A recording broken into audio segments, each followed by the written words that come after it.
Assalamualaikum warahmatullahi wabarakatuh. Waalaikumsalam. Perkenalkan, nama saya Nur Fajri Abdissalam dari Universitas Cipasung. Ingin mewawancarai seputar Tagana. Di sini ada 12 pertanyaan yang teman-teman ingin ditanyakan. Yang pertama, izin bahasanya campur ya. Iya. Pengen tahu Kang, yang pertama nama Akang siapa, terus jabatan Akang sebagai apa di dalam Tagana? Ya. Kebetulan nama saya Denny.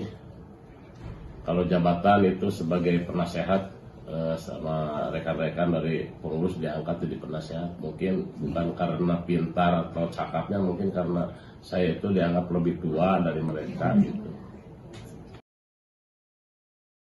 Tagana kalau secara kata-kata ya, taruna siaga bencana, artinya orang muda yang peduli terhadap bencana. Kalau secara hirkiah, Tagana itu adalah sekumpulan relawan, baik anak muda, pada kenyataannya ada yang tua juga, itu yang peduli terhadap kebencanaan. Itu mungkin yang dimaksud Tagana itu. Jadi tugasnya untuk menanggulangi bencana. Iya. Pada awal terbentuknya Tagana, sebenarnya Tagana itu hanya sifatnya bila ada pengungsi di situ Tagana hadir. Tapi pada kenyataannya setelah beberapa tahun Tagana itu dilibatkan penuh dalam kebencanaan, mulai dari prabencana, terjadi bencana maupun pasca bencana gitu. Kalau Tagana sih sebenarnya Tagana Indonesia, cuma ada dititipkan di berbagai kota kabupaten. Nah, terbentuk Tagana itu tahun 2004 pasca terjadinya tsunami Aceh. Nah, itu. Oh, jadi dari tsunami Aceh langsung dibentuk. Nah, 2004 itu terbentuk Tagana.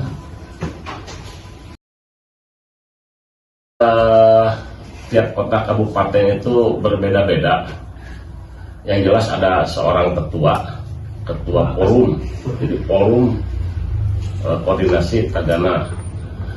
Terus ada seorang sekretaris, ada seorang bendahara, terus ada penasehat internal Tagana. Biasanya sesuai dengan kebutuhan. Itu dilengkapi dengan berbagai divisi, ada 4 divisi biasanya. Ada evakuasi, keanggotaan, ada bagian data.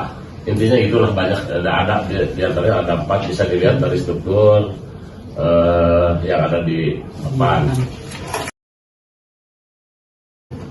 Sebenarnya kami tidak mutlak mencari, cuma bila mana kami membutuhkan kekurangan anggota, kami biasanya suka mengadakan, bukan mencari tapi memilih mana lah gitu yang kira-kira mampu untuk jadi anggota. Biasanya dari KSB, dari SSB itu ada, dari sekolah-sekolah mahasiswa ada gitu. Oh, jadi yang penting mampu gitu. Nah, yang penting mampu, karena Tagana itu berbeda dengan ormas ya. Tagana itu relawan yang sifatnya itu harus rela dan udah punya kebiasaan melakukan kerja kemanusiaan gitu. Walaupun belum ada skillnya kan? Iya, belum, karena skill itu cek bahasa saya menuturkan lah gitu, mengikuti nanti skill. Diasah skillnya itu melalui ada latihan gabungan atau pemantapan. Biasanya kami mengadakan latihan gabungan sendiri ya, internal kami sesama anggota berlatih bersama-sama. Itu baik diselenggarakan oleh kami Tagana Kabupaten atau diselenggarakan oleh provinsi atau oleh kementerian. Nah, selain itu untuk meningkatkan juga kami kerjasama atau latihan gabungan bersama Basarnas, ada BPBD ataupun dari Dandim, dari kepolisian, itu biasanya gitu.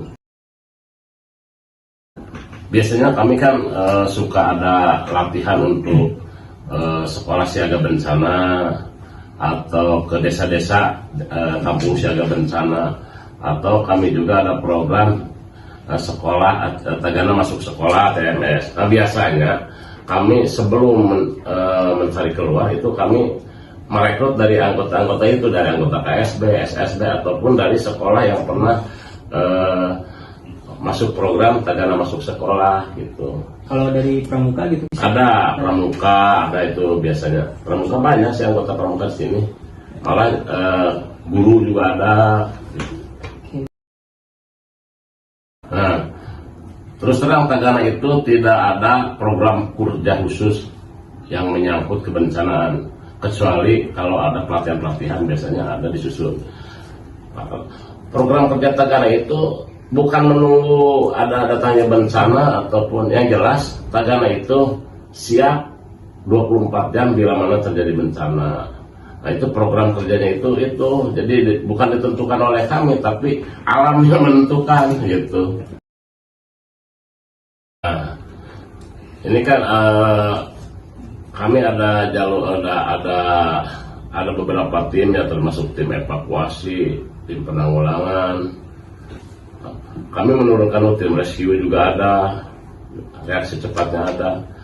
Nah, biasanya kami menurunkan dulu anggota yang kebetulan di bidangnya itu turun dulu, cari lokasi mana yang aman gitu, titik kumpulnya di mana, istilahnya titik kumpul gitu, untuk menampung penyintas istilahnya kalau kena ini korban bencana itu. Sebenarnya kalau secara materi itu jauh dari untung, kan tidak ada keuntungan apa. Cuma kalau secara batin seperti saya ya, itu kepuasan batin yang tidak dapat dinilai dengan apapun, bila mana dapat menolong orang, dapat menolong korban bencana, atau melakukan tugas bencana dengan aman, dengan tidak menimbulkan resiko apapun, itu suatu kebanggaan atau kepuasan tersendiri, tidak dapat dinilai dengan apa-apa.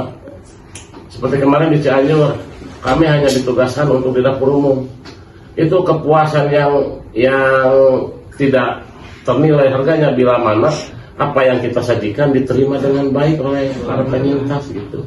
Di kepuasan tersendiri ya? Iya, kepuasan tidak dapat dinilai orang per orang, karena setiap orang itu beda-beda gitu. Kadang-kadang ada kita merekrut anggota baru, udah beberapa hari nanya punya gaji berapa, udah nggak datang lagi di sini.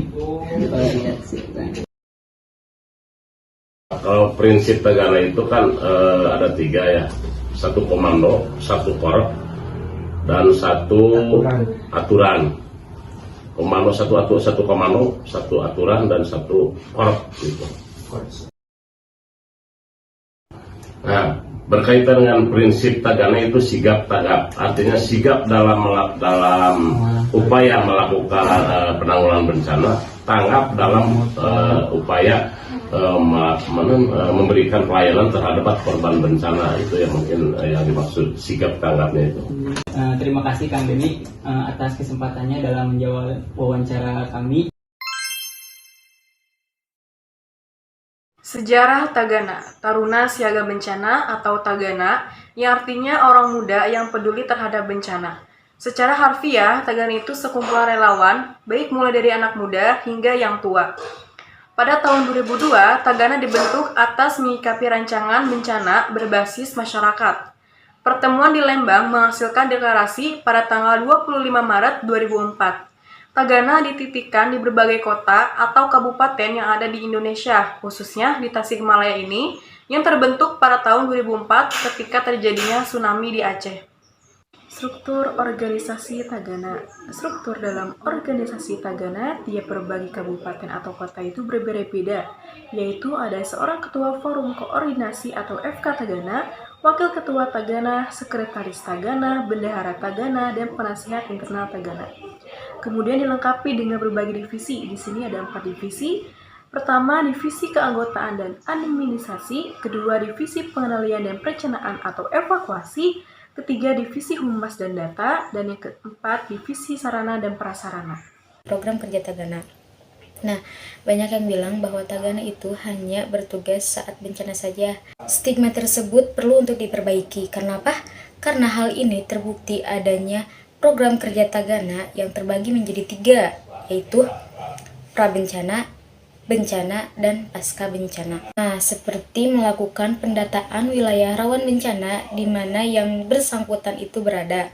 Lalu, melakukan kajian dan analisa risiko bencana, melakukan penyuluhan, melakukan pelatihan, menghimpun potensi dan sumber-sumber serta peralatan, lalu melakukan penguatan jaringan informasi dan sebagainya, yang dimana Tagana ini harus siap 24 jam untuk menjalankan tugasnya dalam menanggulangi bencana. Development atau pengembangan dan pelatihan.